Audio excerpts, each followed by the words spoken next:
Jo amb el meu testimoni, a partir del que jo soc, del que he viscut i del que sento, vull contribuir a canviar tot això.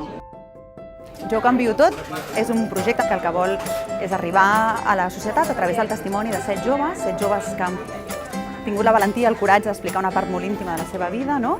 Amb l'objectiu de contribuir a canviar una mica la mirada sobre aquestes realitats que ells expliquen, des de temes de malalties de transmissió sexual, temes de migracions, temes de salut mental, de sense llar.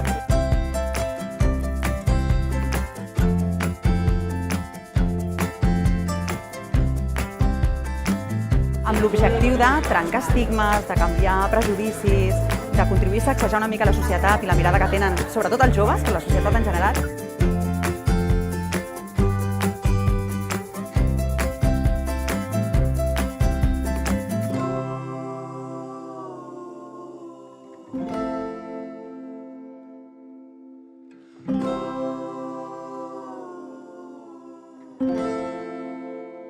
Demostren bàsicament les ganes de canviar el món i per això també el Jo ho canvio tot.